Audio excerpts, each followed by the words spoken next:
Hey y'all, Joe for here, the cranky old gay guy. And today we're going to be talking about something every gay and queer person should know, especially if you've ever wandered into a leather bar and thought, why are there so many men wearing handkerchiefs in their back pockets or as armbands? What am I missing? Well, what you're missing is a bit of gay history. That's the Hanky Code, one of the most brilliant, practical, and downright kinky communication systems ever invented by queer men. And like most queer inventions, it came from a mix of necessity and creativity, and a healthy dose of, we're going to do this our way. So buckle up, or maybe buckle down, because we're diving into the history, the meaning, and the colors of the Hanky Code. Let's, for a moment, go back in time to a time before the gay apps, before the internet, and before the bars could even safely advertise that they were gay bars. Queer men had to find ways to communicate their desires without getting arrested, beaten, or outed. So, what do you do when you can't say what you want to say out loud? You signal. The Hanky Code emerged in the late 1960s and the early 1970s, mostly in San Francisco's leather scene.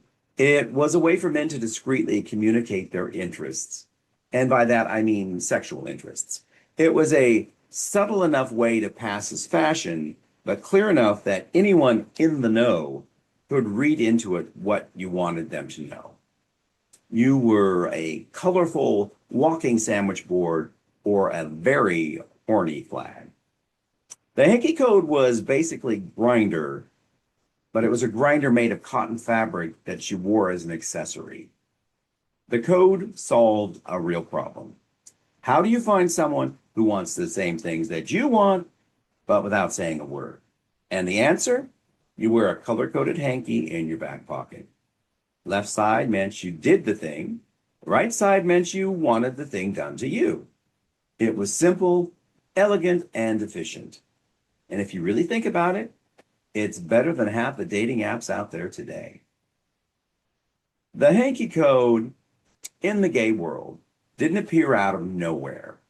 It evolved from early signaling traditions. Cowboys used to use bandanas for practical work, but also as a subtle signal in male-dominated environments. And miners and railroad workers, they used a colored rag to indicate different job roles. And then gay men in the 40s and 50s used keys on belt loops to signal if they were top or bottom. But the modern Hanky Code, the one with the rainbow of meanings, took shape in the early 1970s in San Francisco's leather bars like the Eagle, the Slot, and the Toolbox. By the mid 1970s, it had spread across the USA. And by the 80s, it was international. Now, when you get to the 90s, it had already become an iconic symbol of gay culture. Now, in today's world, it's still used in leather culture, fetish events, and by queer folks who appreciate a little bit of history with their cruising. Now, here is the basic structural breakdown. The left pocket means that you're the active, the top, or the giver. The right pocket means you're a passive bottom receiver. Think of it like left, I do the thing, and right, I want the thing done to me. Now, you might be asking, Jofer, what if I like to give and receive? Well, that's covered too. Some people wore two hankies. In fact, some guys wore multiple hankies. And in those cases, that meant exactly what you think it meant. Now, there are dozens of colors in the full color charts for hanky codes, including plaids, stripes, and paisleys. But I'm just going to talk about the 12 primary classic, widely recognized colors and what they traditionally mean. Now, I might have to change the definition of some of these because I need to stay YouTube friendly. So if I say something you don't know what that means, you might want to Google it and find out. So if the hanky is black, that stands for S&M or heavy leather plate.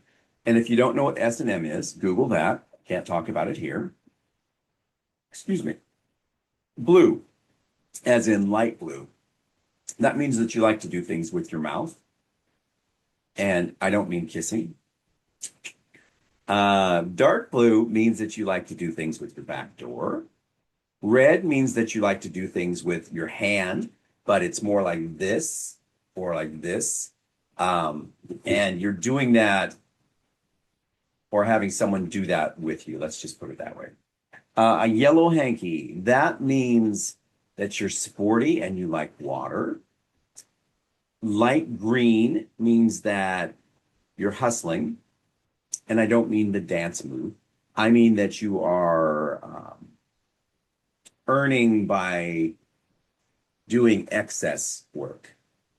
And if you're wearing a dark green, it means that you want to support someone doing excess work.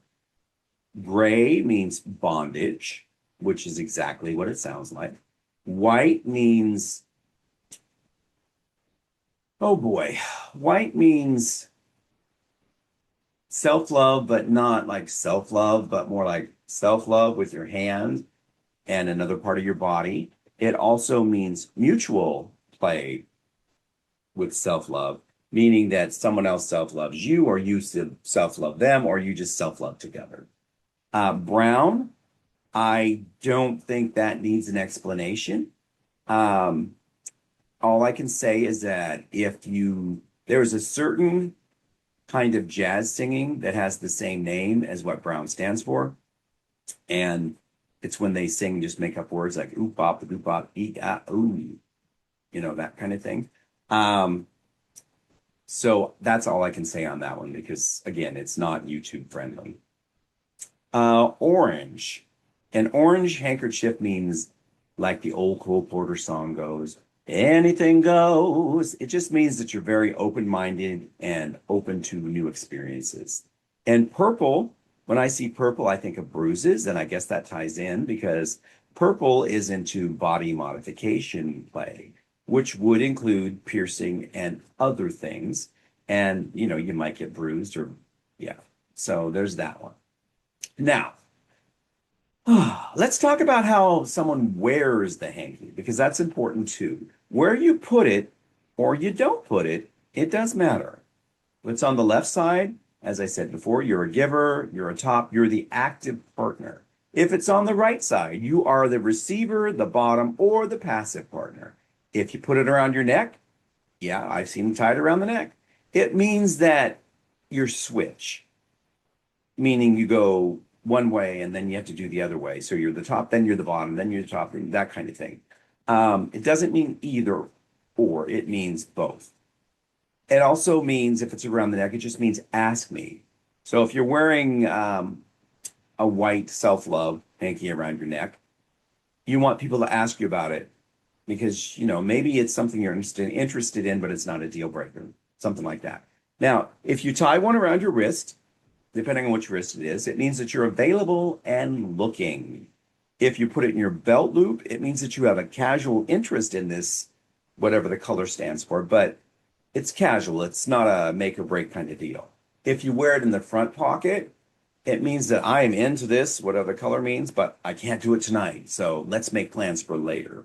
If it's in your back pocket, that's the classic cruising signal that means I'm into this. Let's do it. And if you see someone with a hanky tied around their boot,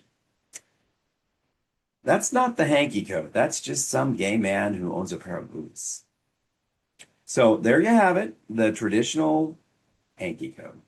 A brilliant, colorful, queer as hell system created by men who needed to find a way to find each other in a world that didn't want them to exist. It's part of gay history and of gay culture. It was and is a form of fashion and communication. You know the old saying, necessity is the mother of invention? Well, this is something like that. And if you think about it, it's kind of genius. So the next time you see a guy with a bandana hanging out of his pocket, don't assume he's old-fashioned and carries a rag to blow his nose into. He might just be telling you exactly what he wants. So now I ask you, my dear viewers, my cogs, you've been around. Did you in the past or do you now use the hanky code? In your earlier days, did you notice that hankies were a thing when you go to gay bars? Now, I see younger guys wear them now, with their trucker hats and their chains on their belts or chains on their wallets. And I think, do they realize that they're signaling a fetish, or do they just think that this looks cool? Let me know your thoughts. You can drop them in the comment section below. That is it for today, folks. I am Jofer, the cranky old gay guy. Stay queer, stay curious, and for the love of God, wash your hankies once in a while, eh? Stay cranky, my friends. Stay cranky. Bye-bye.